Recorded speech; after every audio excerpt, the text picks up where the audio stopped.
जय भीम, जय मूल निवासी, जय संविधान, जय भारत। मैं उल्पेश यादव एमएनटी न्यूज नेटवर्क की टीम की तरफ से आपका हार्दिक स्वागत करता हूं। MNT news network prime time जो हर रोज 8:30 बजे होता है, जो निरंतर हम कहते हैं कि लॉकडाउन जब से स्टार्ट हुआ उससे पहले से ये प्रोग्राम चल रहा है और हम लगातार सामाजिक, आर्थिक, राजनैतिक, सांस्कृतिक मुद्दों पर चर्चा करते आए हैं। उसी कड़ी में आज हम एक और विषय पर बात करने वाले हैं जो मजदूरों के लिए बहुत ही महत्वपूर्ण विषय है। आज का जो विषय है आपकी स्क्रीन पर दिखाई देगा अभी। आज का जो विषय है वो मजदूर दिन जो भी आ रहा है 1 मई को, जो वर्ल्ड वाइड मनाया जा रहा है, उसके ऊपर आज का विषय हमने रखा है।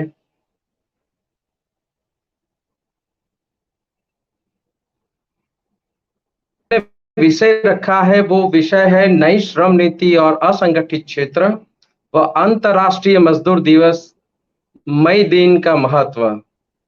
इस विषय पर हमारे साथ बात रखेंगे मूल निवासी प्रोफेसर पीएस कांबले सर, जो अर्थशास्त्री है शिवाजी विश्वविद्यालय कोल्हापुर से। इनके साथ हम आज बातचीत करने वाले हैं नई श्रम नीति और असंगठित क्षेत्र व अंतर्राष्ट्रीय मजदूर दिवस, जिसे मई दिन भी उसका क्या महत्व है, उसके बारे में हम चर्चा करने वाले हैं। तो मैं प्रोफेसर पीएस कांबले सर का एमएनटी न्यूज नेटवर्क में स्वागत करता हूं। धन्यवाद सर, धन्यवाद, थैंक यू वेरी मच। जी, मूल निवासी professor Kamble sir.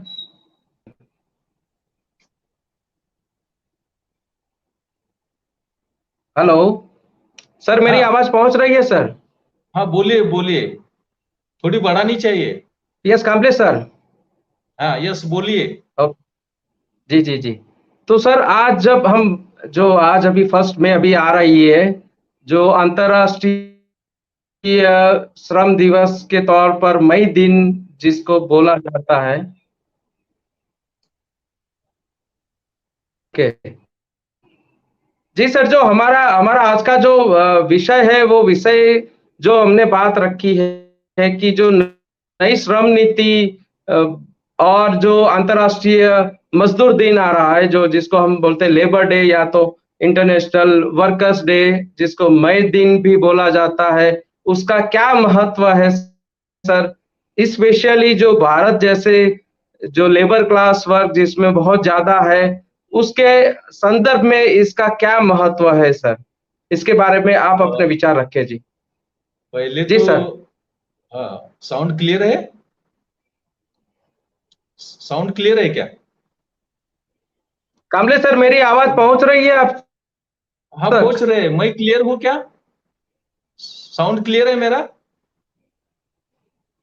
Sound clear है क्या मेरा? जी जी, क्लियर है सर मेरा आपका। साउंड क्लियर है? जी सर, क्लियर है क्लियर है। क्या? क्लियर है सर। मेरा साउंड जी क्लियर है जी, क्लियर है उल्पेश? सर। सर। ओके। पहले तो मैं एमएनटी जी नेटवर्क जी को सर। धन्यवाद देता हूँ कि दो यस सर, महत्वपूर्ण विषय क्लियर है, आप पर, अपनी बात रखें सर। हाँ, दो महत्वपूर्ण विषय पर आज चर्चा हो रही है। पहले तो 1 मई, जिसको हम मजदूर दिन कहते हैं, international workers day, labour day बोलते हैं, उसका महत्व क्या है, क्यों हम सेलिब्रेट करते हैं। और दूसरा महत्वपूर्ण विषय है, वो है लेबर रिफॉर्म्स इन इंडिया।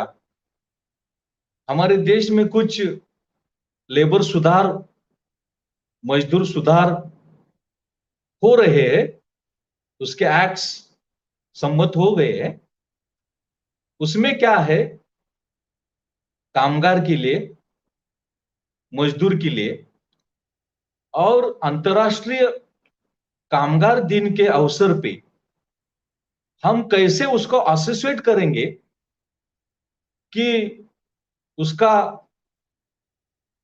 श्रम पर, कामगार पर, वर्कर्स पर, लेबर्स पर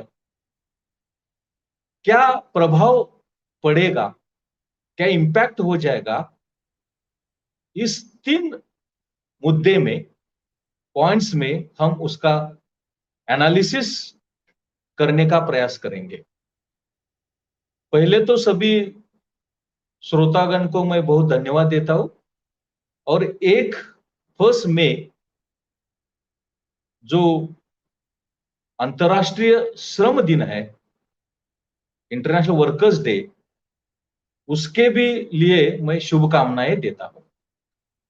एक्चुअली इस डे सेलिब्रेशन की शुरुआत 1890s में हो गई थी, और 1890s में ये श्रमिक है, कामगार है, उसका बहुत एक्सप्लॉयटेशन होता था।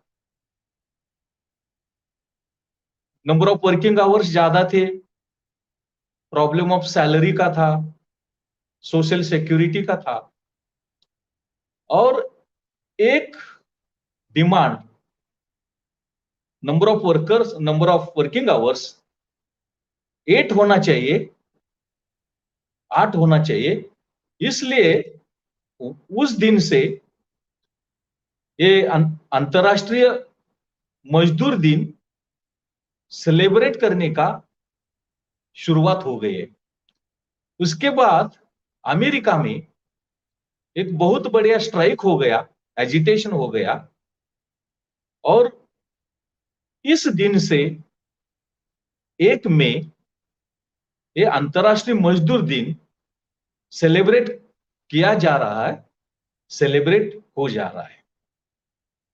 तो उस दिन का पर्पज ये होता है, उद्देश्य ये होता है कि श्रमिक, वर्कर्स, लेबर्स, उनकी वर्किंग कंडीशन क्या है, वर्किंग आवर्स क्या है, सैलरीज क्या है, सोशल सिक्योरिटीज क्या है, उनका कुछ एक्सप्लॉयटेशन हो रहा है क्या नहीं, ये सब विचार विनिमय होना चाहिए, चर्चा होना चाहिए, डिस्कशन होना चाहिए, और कंसर्न अथॉरिटी के बारे में, और उसको, उस अथॉरिटी को ये सब प्रॉब्लम्स भेजना चाहिए या मालूम होना चाहिए, और वो प्रॉब्लम सॉल्व करने के लिए प्रयास करना चाहिए, रेमेडीज, मेजर्स इवॉल्व करना चाहिए, इंप्लीमेंट, अमल करना चाहिए। ऐसा हेतु इस इंटरनेशनल वर्कर्स डे का है। अब हमारे देश में जो लेबर रिफॉर्म्स हो रहे हैं, उसके बारे में महत्वपूर्ण जो प्रॉब्लम्स है या प्रोविजंस है, सैलिन फीचर्स है, वो रखने का प्रयास मैं कर रहा हूं। इन ऑल 4 कोड्स, उसको हम संहिता बोलते हैं, संहिता में 140 एक्ट्स को कंसोलिडेट किया है, और 4 कोड्स निर्माण किया है। इस 4 कोड में वेजिस कोड है, then strikes industrial relations code है, तीसरा जो कोड है संहिता, वो सोशल सिक्योरिटी कोड है, और चौथा जो कोड है संहिता है, वो है occupational safety, health and working conditions. इस 4 ग्रुप में सब एक्ट्स का कंसोलिडेशन किया है, एकत्रीकरण किया है, और उसको हम लेबर रिफॉर्म्स बोल रहे हैं।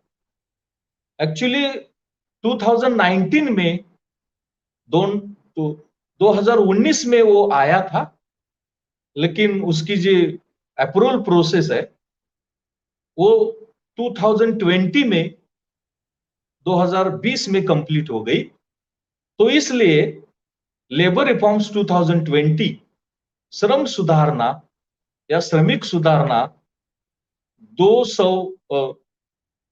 2020, ऐसा उसका नॉमिनिक्लेचर नामकरण हुआ है। वन बाय वन उसके जो प्रोविजंस है, महत्वपूर्ण प्रोविजंस है, वो महत्वपूर्ण प्रोविजंस आपके साथ, आपके पास रखने का प्रयास करूंगा। पहले प्रोविजन है अप्रोप्रिएट गवर्नमेंट, कौन सा सुटेबल गवर्नमेंट है। और उस बिल में 2020 के बिल में ये अंतर्भूत किया है कि central government is appropriate government.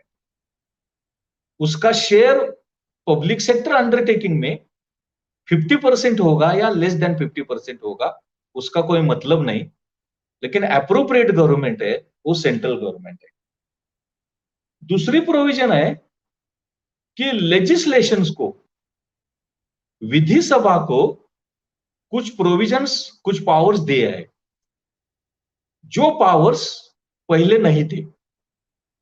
और मैंने बताया कि सेंट्रल गवर्नमेंट के 40 एक्ट्स थे, स्टेट गवर्नमेंट्स के 100 एक्ट्स थे, उसको मिलाकर 140 टोटल एक्ट्स को 4 कोड्स में इंक्लूड किया है, कंसोलिडेट किया है, और उसको लेबर रिफॉर्म्स हम बोल रहे हैं। 2002 में सेकेंड नेशनल लेबर कमीशन ने ऐसा रिकमेंडेशन किया कि हमारे देश में लेबर लॉज एंड एक्ट्स है वो बहुत से है, वो कॉम्प्लिकेटेड है एंड नंबर बहुत बिग है, बहुत संख्या है, तो उसको हमको कंसोलिडेट करना है और सिंप्लीफाई और इजियर करना है कि जो लेबर को, श्रम को, मजदूर को न्याय देगा, उसकी सोशल सिक्योरिटी देगा, नंबर ऑफ वर्किंग आवर्स देखेगा, सैलरीज, बोनस वो देखेगा, और वर्किंग कंडीशंस देखेगा, उसका ख्याल रखेगा, ऐसा प्रोविजन था। जो लेजिस्लेशन को पावर दिया है जो पहले पावर नहीं था। ये लेबर इश्यूज के बारे में लेजिस्लेशन, विधि संस्था कुछ निर्णय लेगी कि जो पहले नहीं था। इस 2020 बिल में ऐसा प्रोविजन किया है कि कुछ इंडस्ट्रीज, कुछ इस्टेब्लिशमेंट को इस 4 कोड्स के प्रोविजन से एग्जम्पशंस, छूट दी जाएगी।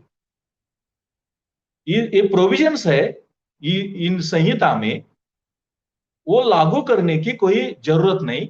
अगर गवर्नमेंट ने डिसाइड किया कि एग्जम्पशन दिया है, इस कोड के इंप्लीमेंटेशन से, अमल बजावनी के बारे में छूट दी गई है, तो ये प्रोविजन है उसकी अमल बजावनी नहीं होगी। इस लेबर रिफॉर्म्स में कुछ नए वर्कर्स को इंक्लूड किया है, और इस नए वर्कर को गिगा वर्कर्स और प्लेटफॉर्म वर्कर्स ऐसा नाम दिया है। गिगा वर्कर्स और प्लेटफॉर्म वर्कर्स की जो ट्रेडिशनल वर्कर्स नहीं है, ये कोविड के पैंडेमिक पीरियड में कुछ नया एक्टिविटीज, बिजनेस एक्टिविटीज डेवलप हो गया है, स्पेशली आईसीटी बेस्ड। उस एंटरप्राइजेस में, स्टेब्लिशमेंट में, इंडस्ट्रीज में, बिजनेस में जो मजदूर काम करते, उसका समावेश, इंक्लूजन इस लेबर रिफॉर्म्स में किया है। अगर पर्टिकुलर कोड की बात करेंगे हम, तो इंडस्ट्रियल रिलेशंस कोड में बहुत महत्वपूर्ण प्रोविजन है कि स्ट्राइक, लॉकआउट करने के लिए गवर्नमेंट की परमिशन चाहिए। 14 डेज का नोटिस देना चाहिए गवर्नमेंट को। अगर गवर्नमेंट ने परमिशन दिया तो ट्रेड यूनियंस स्ट्राइक्स करेंगे, लॉकआउट्स करेंगे। अगर गवर्नमेंट ने परमिशन नहीं दिया, रिजेक्ट किया, तो स्ट्राइक और लॉकआउट करने का फ्रीडम ट्रेड यूनियन को नहीं होगा। और महत्वपूर्ण प्रोविजन इस कोड में है, अगर लेबर ट्रिब्यूनल ने जस्टिस दिया, ये लेबर के फेवर में, वर्कर के फेवर में, तो वो जस्टिस डिबेट करने का, चेंज करने का फ्रीडम गवर्नमेंट को, पावर गवर्नमेंट को मिला है। वो ट्रिब्यूनल, लेबर ट्रिब्यूनल का जजमेंट डिस्कार्ड करने का, डिबेट करने का प्रोविजन इस पहले कोड में है। और महत्वपूर्ण प्रोविजन है निगोशिएशन। ट्रेड यूनियन और गवर्नमेंट में जब होता है, तो जिस ट्रेड यूनियन में 50% वर्कर्स है, लेबर्स है, उनको, उस ट्रेड यूनियन को निगोशिएशन के लिए, डिस्कशन के लिए बुलाया जाएगा। नहीं तो अदर ट्रेड यूनियन, सभी ट्रेड यूनियन को नहीं बुलाया जाएगा। अगर 50% वर्कर्स नहीं होंगे, तो कम से कम 20% वर्कर होना चाहिए उस ट्रेड यूनियन को गवर्नमेंट के साथ डिस्कशन के लिए, निगोशिएशन के लिए, जिसको हम कलेक्टिव बार्गेनिंग बोलते हैं, उसके लिए बुलाया जाएगा। और महत्वपूर्ण प्रोविजन है, उसको फिक्स्ड टर्म एम्प्लॉयमेंट बोलते हैं, विशिष्ट काल के लिए रोजगार। हम कॉन्ट्रैक्ट बेसिस बोलेंगे और कुछ बोलेंगे। वो जो कॉन्ट्रैक्ट बेसिस का है, वो कॉन्ट्रैक्ट बेसिस का प्रोविजन, उसमें वो वर्कर है, उसको फिक्स्ड पीरियड के लिए एम्प्लॉयमेंट दी जाएगी। और वो जो पीरियड है, वो पीरियड, उसमें जो गवर्नमेंट और एम्प्लॉय, एम्प्लॉय और एम्प्लॉयर, उसमें निगोशिएशंस हो जाएंगे। और वो टर्म्स एंड कंडीशंस है, वो एम्प्लॉयर के फेवर में होंगे, इस्टेब्लिशमेंट के फेवर में होंगे, इंडस्ट्री के, बिजनेस के फेवर में होंगे, वो मजदूर के फेवर में नहीं होंगे, लेबर के फेवर में नहीं होंगे। ऐसे एक प्रोविजन इसमें दिखाई देती है।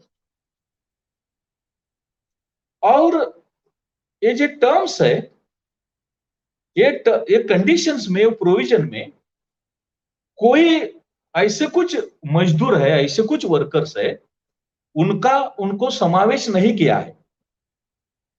उसमें मैनेजरल और एडमिनिस्ट्रेटिव कैपेसिटी में काम करने वाले, सुपरवाइजरी कैपेसिटी में काम करने वाले, वेजेस 18,000 से ज्यादा करने वाले, मैनेजर करने वाले, सुपरवाइजर ऐसा काम करने वाले, उनको इस कोड में, लेबर कोड में, पहले कोड में समाविष्ट नहीं किया गया है।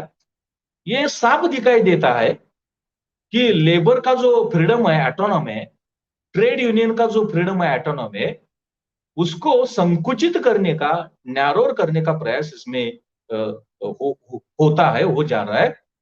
और ट्रेड यूनियन का पावर, एजिटेशन का, स्ट्राइक का पावर वो कम किया है। और जजमेंट बदलने का, जजमेंट डिबेट करने का पावर भी गवर्नमेंट को दिया है। और लेजिस्लेशन को पावर दिया है, जो पहले नहीं था। ऐसे कामगार के विरुद्ध, ट्रेड यूनियन के विरुद्ध के प्रोविजन से पहले कोड में हमें दिखाई देते हैं। दूसरा जो कोड है, सोशल सिक्योरिटी कोड। ये सोशल सिक्योरिटी कोड में क्या किया है कि पहले तो ये सोशल सिक्योरिटी कोड है, वो नेशनल कमीशन ऑन लेबर, उसने जो रिकमेंडेशंस किया है, वो इस कोड में इंक्लूड करने का पर्पस था, अपेक्षा थी। वो क्या था? सोशल सिक्योरिटी सिस्टम है, कामगार सुरक्षितता, सामाजिक सुरक्षितता, वो सभी आस्थापनों को लागू करना है। जो एग्जिस्टिंग रिमूवल्स है, सीलिंग्स है, कुछ लिमिटेशंस है, रिस्ट्रिक्शंस है, ये सोशल सिक्योरिटी देने के लिए, सामाजिक सुरक्षितता देने के लिए, वो रिमूव करने का रिकमेंडेशन ये लेबर कमीशन ने किया था। और प्रशासकीय कुछ स्कीम्स होना चाहिए इंप्लीमेंटेशन के लिए और उसका इंटीग्रेशन कंसोलिडेशन करना चाहिए, ऐसी भी प्रोविजन है। लेकिन इस कोड में, सोशल सिक्योरिटी कोड में 2020 में, इन सब रिकमेंडेशंस, ये नेशनल लेबर कमीशन है 2002 का, उसको इंक्लूड नहीं किया है, उसको समाविष्ट नहीं किया है। ऐसा एक प्रॉब्लम इसमें दिखाई देता है। और महत्वपूर्ण प्रोविजन इस कोड में जो दिखाई देती है, तो वो gig workers and platform workers, unorganised workers, ये जो गिग वर्कर है, प्लेटफॉर्म वर्कर है, उनका इंक्लूजन इस कोड में करने का प्रयास किया है। लेकिन उसका जो निगोशिएशन है, वो निगोशिएशन सोशल सिक्योरिटी देने के लिए वो वर्कर और एम्प्लॉयर, मालिक, उन दोनों में हो जाएगा। और मालिक ओवरसेड होगा, वो सुपीरियर होगा, और वर्कर, उसकी जो पोटेंशियलिटी, कैपेसिटी है, वो कम पड़ जाएगी। और निगोशिएशन में वो सब निगोशिएशंस ये एम्प्लॉयर के बाजू में हो जाएंगे और मजदूर के विरुद्ध हो जाएंगे, ऐसा दिखाई देता है। और जो प्रोविजन है, वो प्रोविजन है कि fixed term workers, actually fixed term workers, उसको हम कॉन्ट्रैक्ट बेसिस वर्कर्स कहेंगे। वो 5 साल के लिए, 5 इयर्स के लिए वो निगोशिएशन होगा, वो कॉन्ट्रैक्ट होगा, ऐसा प्रोविजन किया था, होना चाहिए था। लेकिन वो प्रोविजन 1 ईयर के लिए, 1 साल के लिए किया है। तो पीरियड ऑफ कॉन्ट्रैक्ट है, वो पीरियड ऑफ कॉन्ट्रैक्ट 5 साल से 1 साल तक कम किया है। ऐसा एक प्रोविजन इसमें दिखाई देता है। और महत्वपूर्ण प्रोविजन है कि इस कामगार को, मजदूर को लिंकिंग करना, रजिस्ट्रेशन करना मैंडेटरी है, कंपलसरी है। और वो आधार का लिंकिंग, हमें मालूम है, आधार है, आधार कार्ड, आधार नंबर का लिंकिंग सभी कामगार का करना एक मैंडेटरी किया है। लेकिन एक सुप्रीम कोर्ट ने जजमेंट दिया था, पुट्टास्वामी जजमेंट में, वो जजमेंट में बोला था सुप्रीम कोर्ट ने कि आधार नंबर को लिंक करना सिर्फ सब्सिडी और सर्विस का जो बेनिफिट है, जो services consolidated fund of government of India से मिलती है, उसके बारे में हम कंपलसरी करेंगे, ऑब्लिगेटरी करेंगे। अदर सर्विसेज के बारे में, बेनिफिट्स के बारे में हम आधार नंबर को लिंक करना ऑब्लिगेटरी नहीं करेंगे, कंपलसरी नहीं हो जाएगा, ये प्रोविजन है। लेकिन इस कोड में वो प्रोविजन किया है, ऐसा हमें दिखाई देता है। 220 में स्टैंडिंग कमिटी ने कुछ recommendation, standing commission on labour कुछ रिकमेंडेशंस किए हैं। और वो रिकमेंडेशंस इस लेबर कोड में, लेबर रिफॉर्म्स में इंक्लूड किया है। लेकिन इसमें क्या किया है कि ग्रेचुइटी जो टर्म है, पीरियड है, वो कमी करने का, वो कम करना चाहिए, रिड्यूस करना चाहिए, ऐसा प्रोविजन किया है। पहले वो कम से कम 5 इयर्स है, कम से कम 5 साल है, वो 1 साल तक कमी करना चाहिए, वो रिड्यूस करना चाहिए, कम करना चाहिए, ऐसा प्रोविजन है। लेकिन वो प्रोविजन नहीं किया। एम्प्लॉयमेंट एक्सचेंज जो कार्यालय है, रोजगार विनिमय कार्यालय, उनको जॉब सीकर्स के बारे में महत्वपूर्ण भूमिका बजाने का कुछ दिया है, वो प्रोविजन नहीं किया। प्लांटेशन वर्कर है, टी है, कॉफी है, उनको सोशल सिक्योरिटी में इंक्लूड करना चाहिए, ऐसी प्रोविजन करना चाहिए सोशल सिक्योरिटी बेनिफिट्स के लिए। वो भी उसमें कुछ लिमिटेशन लाई है। कम से कम 5 हेक्टर थ्रेशोल्ड लिमिट किया है। अगर स्मॉल फार्मर्स हो गए तो उनका प्रोविजन, उस खेत पर काम करने वाला लेबर, उसको सोशल सिक्योरिटी बेनिफिट्स नहीं मिलेंगे, ऐसा प्रोविजन किया है। तीसरा जो कोड है occupational safety health and working conditions, इसमें क्या किया है कि सम प्रोविजंस किया है, लेकिन उनके प्रोविजंस है वो स्पष्ट नहीं है, अनक्लियर है, और वो सिंप्लीफाई होना चाहिए, इजियर होना चाहिए, वो इजियर नहीं हो गए हैं, ऐसा इसमें दिखाई देता है। इसमें रजिस्ट्रेशन करना, फाइलिंग करना, ड्यूटीज ऑफ एम्प्लॉयर्स डिफाइन करना, वो सिंपलर एंड इजियर करना एक्सपेक्टेड था, अपेक्षित था, वो नहीं किया है, ऐसा इसमें दिखाई देता है। वो हजार्ड इस्टेब्लिशमेंट है, हजार्ड प्रोन इस्टेब्लिशमेंट, फैक्ट्रीज है, माइंस है, उनके लिए कुछ प्रोविजंस सोशल सिक्योरिटी के लिए करना चाहिए, करने की एक्सपेक्टेशन है, उतना उसमें प्रोविजन नहीं हो गया है, उतना प्रोविजन उसमें नहीं हो गया है। देन ये जो लिटिगेशंस है ट्रेड यूनियन और एम्प्लॉयर के, वो लिटिगेशंस अब हम सिविल कोर्ट में नहीं ला सकते, उसको बार किया है।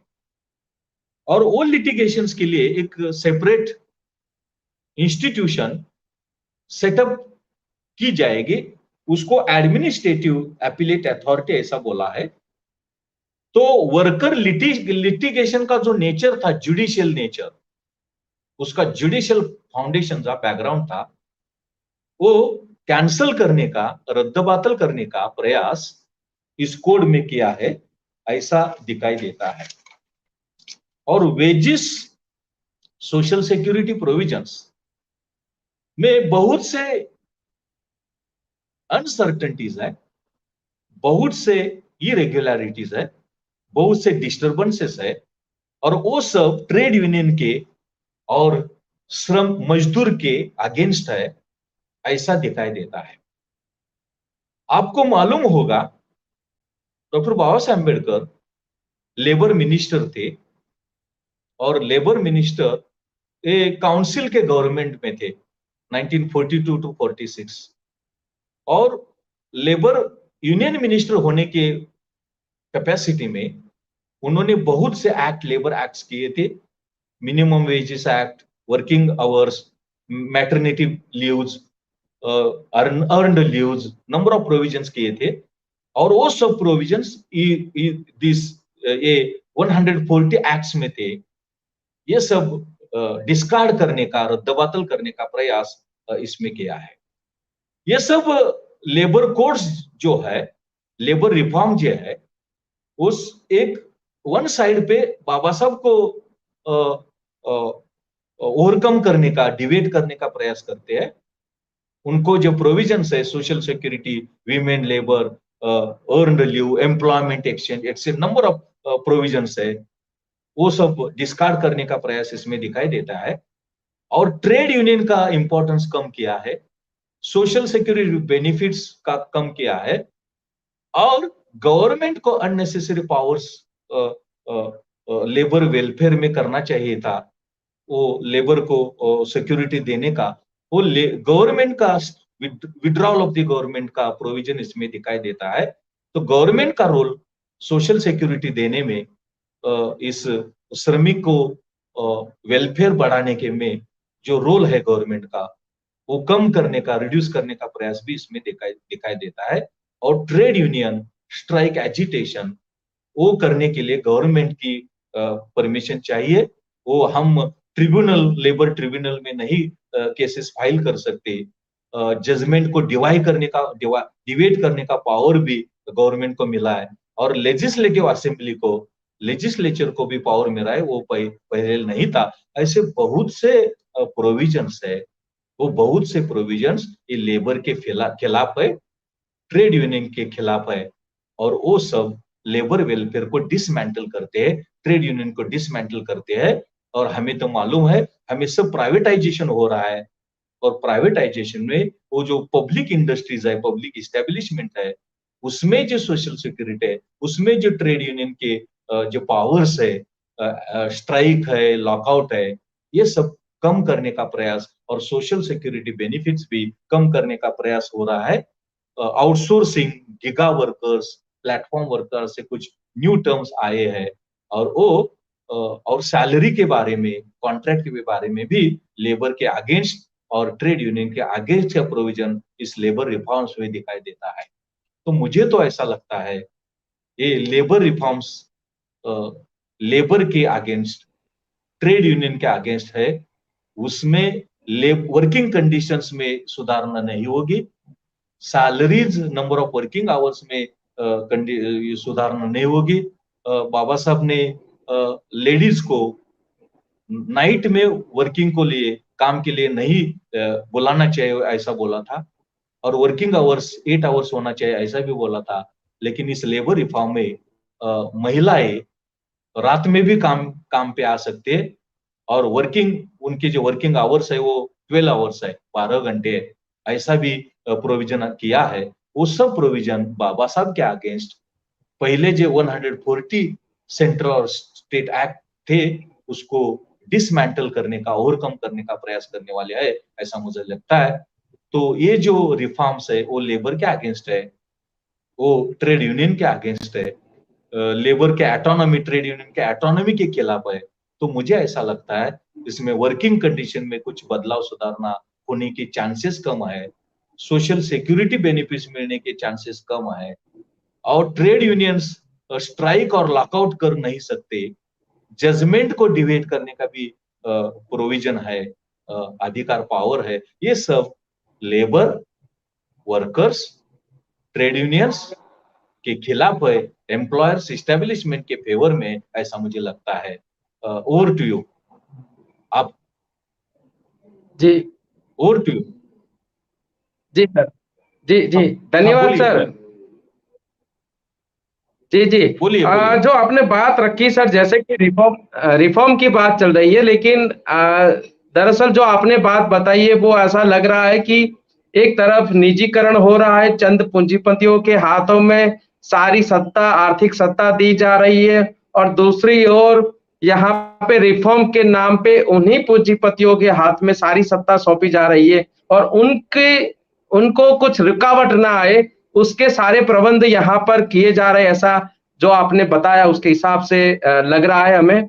तो ये बहुत ही खतरे की घंटी है, जो एक तरफ विश्व जो 1 मई को लेबर डे मनाएगी, और विश्व पूरा जो हम देखते हैं कि वो वर्कर्स के लिए अच्छी सुविधाएं देने के लिए, उनके लिए अच्छे प्रबंध करने के लिए व्यवस्था कर रहा है, और यहाँ पे हम लोग वापिस उसी दिशा में बढ़ रहे हैं जहाँ पे ये जो सारी हम कहते हैं क्रांति हुई थी लेबर्स के लिए, वर्कर्स के लिए, वो वापिस उसी स्टेज में जा रहे हैं जहाँ पे वापिस हमको वही क्रांति की वापिस जरूरत महसूस होगी।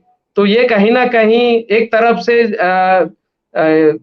किसान आंदोलन भी चला था, लेबर की हमने हालत देखी थी कोरोना में, कैसे उनको ऐसे ही उनके मतलब कुदरत भरोसे कर दिया था, और जहाँ पे बाहर जो विदेश से जिन लोगों को इंडिया में लाना था उनके लिए स्पेशल सुविधाएं दी जा रही थी। तो कहीं ना कहीं हम लोग एक ऐसे दौर में जा रहे हैं जहाँ पे चंद पूंजीपतियों का शासन रहेगा और बाकी सब हम एज अ वर्कर के तौर पे रहेंगे, ऐसा कहीं ना कहीं दिख रहा है। तो धन्यवाद सर, आपने जो पूरी बात बताई, मेरे ख्याल से ये बहुत ही महत्वपूर्ण चर्चा थी, क्योंकि भारत में जो कहते हैं कि 85% जो तबका है उसमें से अगर हम कहते हैं तो 80 to 83% तबका वही है जो लेबर क्लास है, और उन्हीं के लिए ये बहुत ही महत्वपूर्ण चर्चा रही होगी, ऐसा हम मानते हैं। तो मैं सभी दर्शकों से ये विनती करूंगा कि इस चर्चा को ज्यादा से ज्यादा लोगों तक पहुंचाए, और आपने जो अंडरस्टैंडिंग ली है इस चर्चा से, वो चर्चा को जो लेबर क्लास है उसके बीच में जाकर इस चर्चा को बताइए कि कैसे गवर्नमेंट आपके अधिकारों पर तराप मार रही है। तो जागृत होइए और जगाइए लोगों को। वही एक रास्ता अभी दिखाई दे रहा है। सरकार बदलने की देर है अभी, लेकिन उस पर भी काम होना चाहिए, ऐसा यहाँ पे लग रहा है जो आपकी चर्चा से हमें महसूस हो रहा है। तो हम देखते हैं आगे 2024 आ रहा है, क्या करवट लेते हैं। जी सर, धन्यवाद सर आपका, आपने अपना जो थैंक यू कीमती समय निकाला उस Alpesh, thank you very much. ये चर्चा सर आप बहुत इस महत्वपूर्ण थी, एक में आने वाला है, ये बहुत सीरियस एक में होगा, ये लेबर रिफॉर्म्स के बैकग्राउंड पे होगा। तो ये जो थॉट है वो सोसाइटी पे जाना चाहिए, और इसमें सब अगेंस्ट लेबर के यूनियन के अगेंस्ट है, उसको करेक्ट करने के लिए प्रयास होना चाहिए कि लेबर वेलफेयर और ट्रेड यूनियन को प्रमोट करना चाहिए, और सोशल सिक्योरिटी बेनिफिट्स मोर और मोर देने के लिए प्रयास करना चाहिए। ऐसे कुछ बदलाव की जरूरत है। अगर एक में इस दिशा में अगर चर्चा हो जाएगी और गवर्नमेंट को कुछ ऐसे बदलाव करने का कुछ मन हो गया, तो ये एमएनटी चैनल की ये डिस्कशन है वो फ्रूटफुल हो जाएगी, फलद्रुप हो जाएगी, ऐसा मुझे लगता है। थैंक यू वेरी मच, धन्यवाद। Thank you. जी, जी। धन्यवाद सर, आपने जो सजेशन दिया, जी उसके लिए धन्यवाद। तो आज जो हमने चर्चा की थी, वो चर्चा थी नई श्रम नीति और असंगठित क्षेत्र व अंतर्राष्ट्रीय मजदूर दिवस, मई दिन का जो महत्व है वो प्रोफेसर पीएस कांबले सर ने हमें बताया। तो ऐसे ही विषयों के साथ हम फिर से वापस आएंगे, एमएनटी प्राइम टाइम 8:30 बजे। देखना ना भूले, और हमारा जो कार्यक्रम है वो यूट्यूब, फेसबुक, ट्विटर सब पे आता है, तो आप इसको सभी प्लेटफॉर्म पर उसे शेयर करें, अपने दोस्तों को बताएं, और ये जो चर्चा हो रही है इस चर्चा को लोगों तक पहुंचाए। ये खास महत्वपूर्ण है कि चर्चा को आप सुनते हैं, वीडियो फॉरवर्ड होता है, लेकिन सारे लोग ये वीडियो को नहीं देख पा रहे। तो हम आपसे विनती करेंगे कि आप इस वीडियो को बार-बार देखें और इसको अच्छी तरह से समझें, और अपने लोगों में ये इस बात को चर्चा में उठाइए, और इसके क्या परिणाम आ सकते हैं उस पर भी चर्चा करें। तो आप सभी का धन्यवाद, आपने हमें जो अपना समय दिया उसके लिए आपका धन्यवाद, और पीएस कांबले सर का भी धन्यवाद। तो देखना ना भूलें एमएनटी न्यूज़ नेटवर्क, हर रोज रात 8:30 बजे प्राइम टाइम में। तो फिर से मिलेंगे कल 8:30 बजे। जय भीम, जय मूल निवासी, जय संविधान, जय भारत।